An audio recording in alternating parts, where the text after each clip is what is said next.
Famous US hedge fund manager और investor Warren Buffett की एक फेमस कोट है, if you don't find a way to make your money work for you while you are asleep then you will work until you die.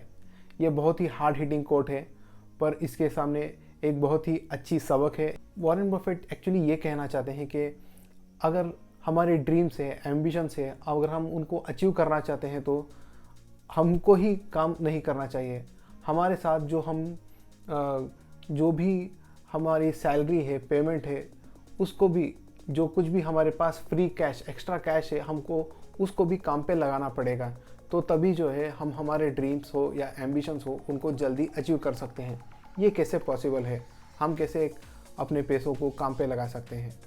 अगर मान लीजिए example के तौर पे, अगर आप एक 10 लाख की गाड़ी ले रहे हैं तो वो जब भी शोरूम के बाहर निकलेगा तो 15 से 20% डिप्रिकेट हो जाएगा। अगर आप उसी वक्त उस गाड़ी को बेचना चाहते हैं तो आपको बेस्ट प्राइस से 15 से 20% कम में उसका दाम जाएगा।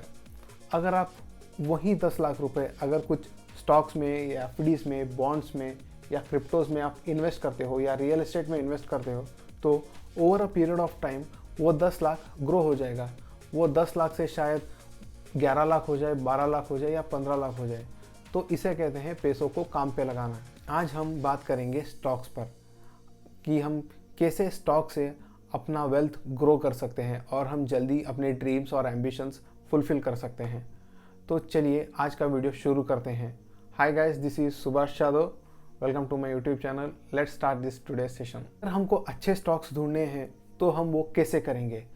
हम जो है उसको एनालिसिस करेंगे, और स्टॉक एनालिसिस मेनली दो तरह के होते हैं, technical analysis and fundamental analysis. तो ये दोनों जो है वो काफ़ी एक दूसरे से डिफरेंट है, पर अगर हमको एक स्टॉक एनालाइज करना है तो हम दोनों को मिला के एनालाइज कर सकते हैं। मान लीजिए अगर आप एक स्टॉक को लॉन्ग टर्म के लिए होल्ड करना चाहते हैं, आप उसको 3 साल, 5 साल, 10 साल तक होल्ड करके रखना चाहते हैं, तो अभी आप उस स्टॉक को लेने से पहले उसकी पूरी जांच तो करेंगे ही, और वो जांच करने के लिए आपको टेक्निकल नॉलेज होना बहुत ज़रूरी है।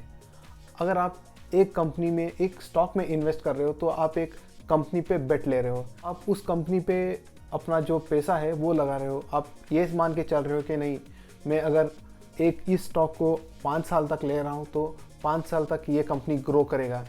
तो उन सभी पैरामीटर्स को और उन सभी एम को अचीव करने के लिए आपको फंडामेंटल एनालिसिस चाहिए। एक्चुअली ये फंडामेंटल एनालिसिस है क्या? फंडामेंटल एनालिसिस में आप जो है वो कंपनी के क्वार्टरली रिजल्ट्स, क्वार्टरली रिपोर्ट्स हो गए, या तो cash flow statements, profit and loss statements, या average revenue growth per year, price to earnings ratio हो गया, प्राइस टू बुक रेशियो हो गया, यील्ड रेशियो हो गया, ये सभी जो है, और इन सब के साथ बहुत से टेक्निकल पैरामीटर्स भी हैं, और आप इन सभी को मिला के जो है कंपनी के बारे में आप रिसर्च कर सकते हैं। और जो है आपका अब जो स्टॉक ले रहे हैं वो तभी प्रीमियम वैल्यूएशन पे ट्रेड कर रहे हैं, या तो उसकी वैल्यूएशन जो है वो काफ़ी अगर लो है, आप उन सभी के बारे में आप जान सकते हैं। तो फंडामेंटल एनालिसिस जो है वो बेसिकली आपको एक स्टॉक की या एक कंपनी की जो है वो पूरी की पूरी हिस्ट्री बता देती है। मेनली जो है अगर फंडामेंटल एनालिसिस में हम क्वार्टरली रिजल्ट्स जो है, या तो कंपनी की जो डिटेल्स या ब्रोचर लिस्ट रहती है जो उन्होंने IPO के टाइम रिलीज़ किया था, तो उन सभी को पढ़ के हम जो है एनालिसिस कर सकते हैं। ये में ना बहुत तरह के लोग रहते हैं। कुछ लोग ऐसे रहते हैं कि वो जो है पैसे इसलिए बचा रहे हैं ताकि कि उनकी जो फ्यूचर की एम्स है, एम्बिशंस हैं, ड्रीम्स है, उनको वो अचीव कर सकें। और कुछ लोग ऐसे रहते हैं वो ट्रेडिंग को अपना एक सेकंड करियर ऑप्शन के जैसे यूज़ करते हैं। वो कोरोना के बाद इंडिया में जो है वो इन जैसे ट्रेडर्स की बहुत संख्या बढ़ चुकी है, क्योंकि ये ट्रेडिंग जो है ये बहुत ही पॉपुलराइज हो गई है। क्योंकि तभी जो बुल मार्केट था तो बहुत सारे लोगों ने बहुत ज़्यादा रिटर्न्स कमाए हैं, तो इसलिए जो है ये वर्ड ऑफ माउथ से बहुत पॉपुलराइज हो गया है। तो बेसिकली ट्रेडिंग में जो टेक्निकल एनालिसिस का यूज़ करते हैं, टेक्निकल एनालिसिस फंडामेंटल एनालिसिस से बहुत अलग है, क्योंकि फंडामेंटल एनालिसिस में हम क्वार्टरली रिपोर्ट्स हो गए, उस कंपनी की जो ग्रोथ, रेवेन्यू ग्रोथ है, मैनेजमेंट कैसी है, उनकी जो डिविडेंड यील्ड कैसी है, ये सभी बातों को हम जान के स्टॉक्स लेते हैं। पर टेक्निकल एनालिसिस में हम जो स्टॉक्स हैं वो उस दिन की मार्केट सेंटिमेंट के ऊपर हम स्टॉक लेते हैं। मान लीजिए अगर एक स्टॉक का क्वार्टरली रिपोर्ट आ गया या कुछ ऐसा न्यूज़ आ गया कि जिससे उस स्टॉक में ज़्यादा फ्लक्चुएशंस हो रही हैं, तो ज़्यादा से ज़्यादा ट्रेडिंग जो है उसी स्टॉक में होती है। और ट्रेडर्स जो हैं टेक्निकल एनालिसिस बेसिकली इसलिए लेते हैं कि वो ना कि एक स्टॉक पिक कर सके, वो इसलिए टेक्निकल एनालिसिस यूज़ करते हैं कि एक स्टॉक में एक पोजीशन ले सके और उस पोजीशन से उनको कितना फ़ायदा होगा वो भी वो कैलकुलेट कर लेते हैं।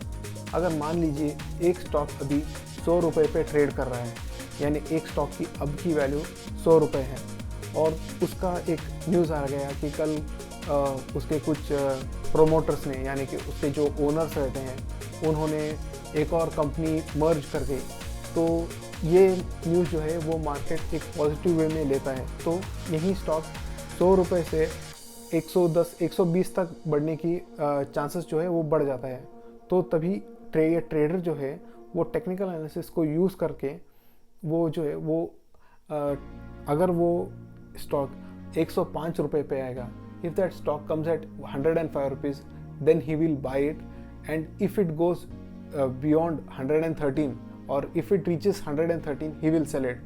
तो उसको जो है वो एक ही दिन में एक स्टॉक में 8 रुपये की प्रॉफिट हो गई। और अगर वही स्टॉक जो है अगर वो बल्क में लेता है या तो वॉल्यूम में लेता है, तो उसकी जो प्रॉफिट्स है वो बहुत ज़्यादा बढ़ जाती है। तो बेसिकली टेक्निकल एनालिसिस जो है वो स्टॉक को पिक करने के लिए नहीं, एक स्टॉक में पोजीशन पिक करने के लिए यूज़ की जाती है। ऐसे हम जो है स्टॉक पिकिंग के लिए फंडामेंटल एनालिसिस हो गए, टेक्निकल एनालिसिस, इन दोनों को यूज़ करते हैं। फंडामेंटल एनालिसिस को ज़्यादातर एक ओल्ड सिस्टम या तो old way of buying stocks करके माना जाता है, और ज़्यादातर जो मॉडर्न सिस्टम्स हैं, मॉडर्न ट्रेडर्स हैं, वो टेक्निकल एनालिसिस की यूज़ की जाती है। टेक्निकल एनालिसिस बहुत ज़्यादा डेटा ड्रिवन है।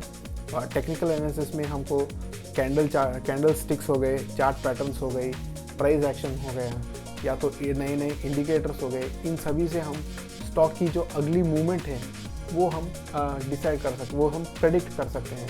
पर फंडामेंटल एनालिसिस में हम जो है वो स्टॉक आने वाले दिनों में, आने वाले सालों में या डेकेड्स में कैसे होगा वो हम फंडामेंटल एनालिसिस से जान सकते हैं। तो ये जो रहती है फंडामेंटल एनालिसिस और टेक्निकल एनालिसिस, हमको दोनों के बारे में जानना बहुत ज़रूरी है।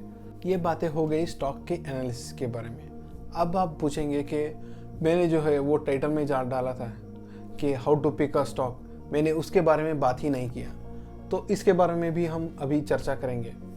बेसिकली जो है एक यूएस की एक पॉपुलर टेक्निक है, उसको हम कॉफ़ी कैन इन्वेस्टिंग करके बोलते हैं। उसके बारे में एक बुक भी है, coffee can investing by Saurabh Mukherjee.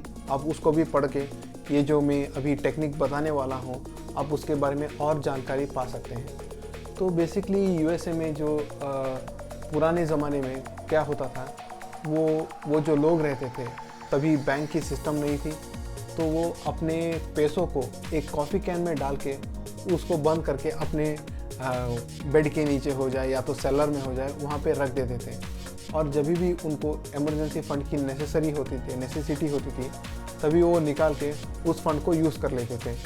Principal जो है रॉबर्ट कर्वी ने 1984 में इसको स्टॉक मार्केट में इम्प्लीमेंट किया। वो कहते हैं कि buy a stock and forget about it, कि एक स्टॉक को आप लीजिए और उसके बारे में भूल जाइए। 5 साल हो, 10 साल हो, 20 साल हो, उसके बाद उस स्टॉक को देखिए। पर हम तो कैसे भी एक स्टॉक को नहीं ले सकते, वो उससे पहले हम जो है उस स्टॉक को एक अच्छे तरह से एनालाइज करना चाहिए ना। तो उसमें भी एक पैरामीटर्स हैं, उस पैरामीटर्स को फॉलो करके हम जो है वो एक स्टॉक सिलेक्ट कर सकते हैं। तब जब वो एक स्टॉक सिलेक्ट हो जाएगा या जब वो हम एक स्टॉक स्क्रीन कर लेंगे, तो तभी हम उसमें इन्वेस्ट करके उस स्टॉक के बारे में भूल जाएंगे। यानी भूल जाएंगे का मतलब है कि अगर हम एक मान लीजिए कि मैंने एक स्टॉक ले लिया XYZ, तो वो कंपनी स्टॉक मार्केट जो है वो ज़्यादातर बहुत वोलाटाइल रहती है। कभी वो स्टॉक 100 रुपये को जा सकता है, कभी वो स्टॉक 100 रुपये से नीचे गिर सकता है। तो अगर मैं डे टू डे वो स्टॉक मॉनिटर करता रहूँगा तो मैं टेंशन में ही शायद वो स्टॉक को मैं जल्दी ही कैश आउट कर लूँ, या तो अगर वो उसका प्राइस गिर गया है तो मैं और एवरेज आउट करने के लिए मैं और उसमें पैसे डालता चला जाऊँ। तो इसी को वो जो है एलिमिनेट करने के लिए ये जो साइकोलॉजिकल इफेक्ट रहता है, इन्फ्लुएंस रहता है, उसको एलिमिनेट करने के लिए कॉफ़ी कैन इन्वेस्टिंग में ये बोलते हैं कि buy a stock and forget about it. तो बेसिकली कॉफ़ी कैन में क्या होता है, वो एक सेट ऑफ रूल्स रहते हैं। वो रूल्स क्या हैं, उसमें कंपनी की जो टेन्योर है, एक कंपनी जो है वो ज़्यादा से ज़्यादा 10 साल से मिनिमम 10 साल तो उसकी एज रहनी ही चाहिए। अगर 10 साल से ज़्यादा हो तो अच्छा है।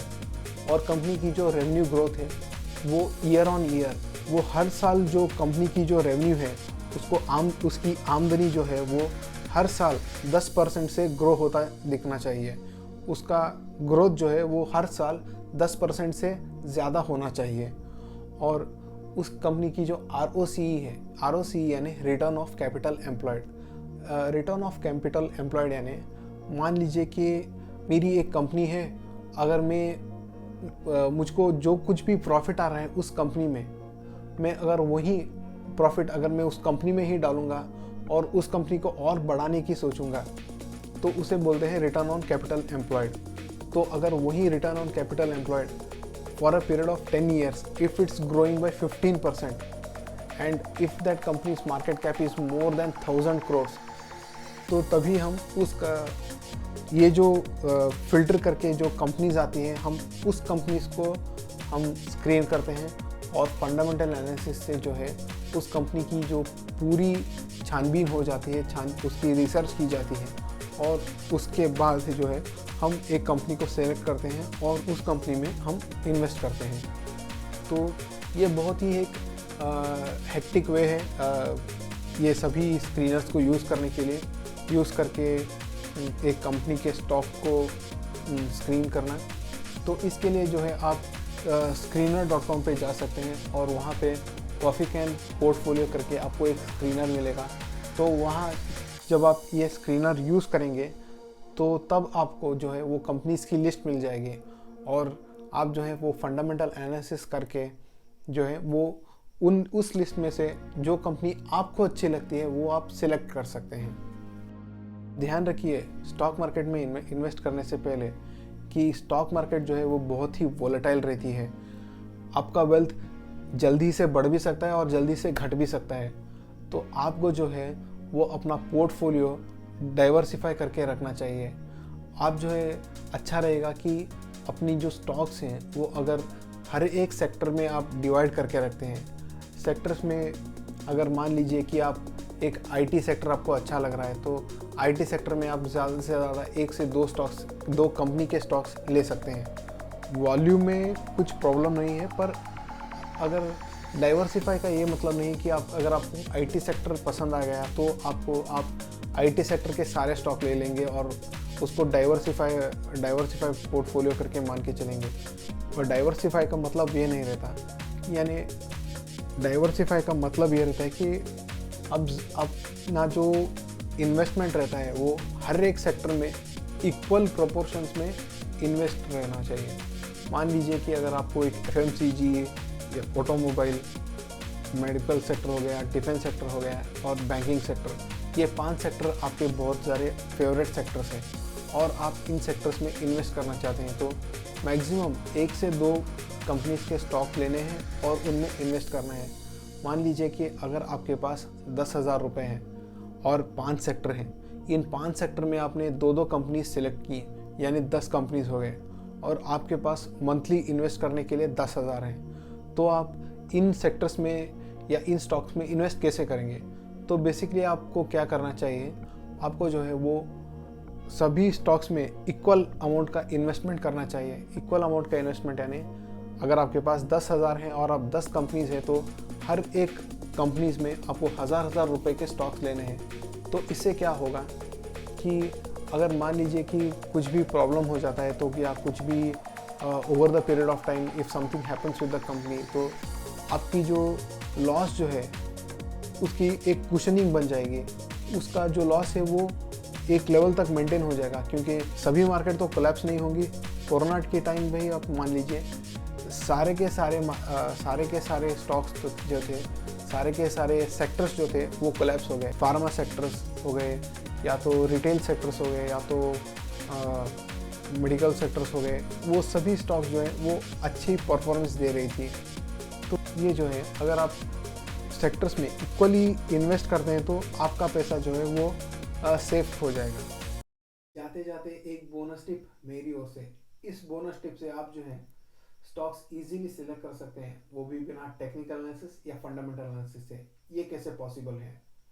हम जो है वो डे टू डे यूज़ में बहुत सारे ऐसे कंपनीज की जो सर्विसेज हैं, गुड्स है या तो मटेरियल्स है, हम सबकॉन्शियसली या कॉन्शियसली बहुत कंज्यूम करते रहते हैं। वही सर्विसेज यूज़ करते हैं जिनके ऊपर हमारा बहुत भरोसा रहता है। हम वही बैंक में अपना हमारा पैसा रखते हैं जिस बैंक में हमको पता है, हमको कॉन्फिडेंस है कि वो भाग नहीं जाएंगे, उसमें स्कैम नहीं होगा। हम उसी बैंक में पैसा रखते हैं।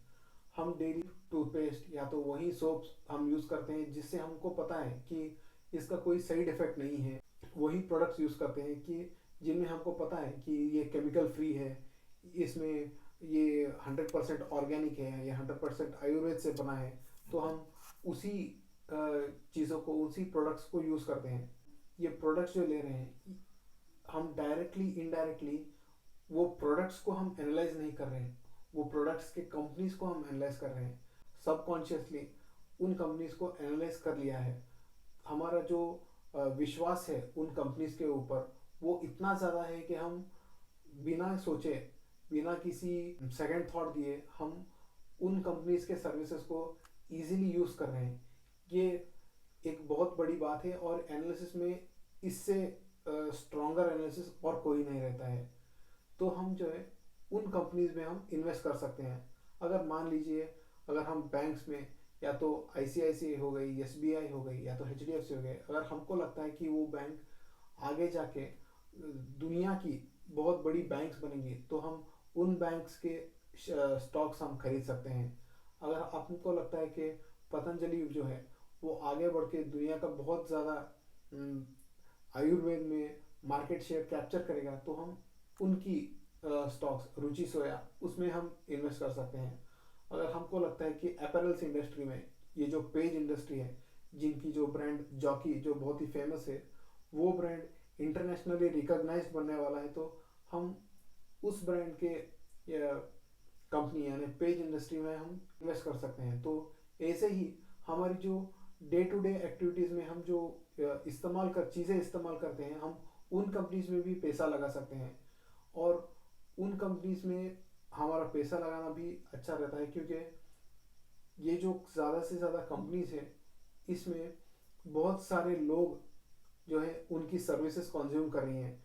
यानी एक तौर पे ये मार्केट का सेंटिमेंट भी हमको पता चल गया, और जो एनालिसिस भी है हमने सबकॉन्शियसली कर लिया है। तो इस तरह की जो चीज़ें रहती है, इस तरह की जो एनालिसिस रहती है, ये बहुत ही इम्पोर्टेंट रहती है। तो हम जो है वो डे टू डे जो कंज्यूम करते हैं, उस उसे यूज़ करके हम हमारी पोर्टफोलियो में इन्वेस्टमेंट जो है वो बढ़ा सकते हैं, उसमें पोर्टफोलियो में डाइवर्सिफिकेशन जो है वो ला सकते हैं।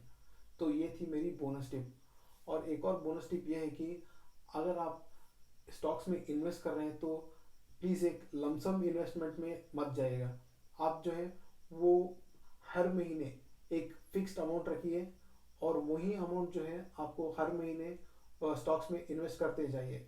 इससे क्या होगा, आपका रुपी कॉस्ट एवरेजिंग वो अच्छी तरह से बन जाएगा, और जो मार्केट वॉलेटिलिटी भी है वो आप उसको भी बीट कर सकते हैं। और जो है वो स्टॉक की जो फ्लक्चुएशन रहती है, आप उसको एवरेज आउट कर सकती हैं। तो इससे जो है आपको अपनी वेल्थ भी ग्रो होगी, और आपकी जो स्टॉक मार्केट की जो फ्लक्चुएशन रहती है आप उसको भी इजीली कवर कर सकते हो। तो ये था आज का मेरा वीडियो। प्लीज़ कमेंट सेक्शन में बताइएगा कि आपको ये वीडियो कैसा लगा, और इन्वेस्टमेंट करने से पहले 2 बार सोचिएगा ज़रूर। Think twice, invest twice. ये वीडियो अगर आपको अच्छा लगा तो लाइक कीजिए, शेयर कीजिए और सब्सक्राइब कीजिए। मैं ऐसे वीडियोस और लाता रहूँगा, तो इस चैनल पे बने रहेगा। Till then, this is Subhash Yadav signing of.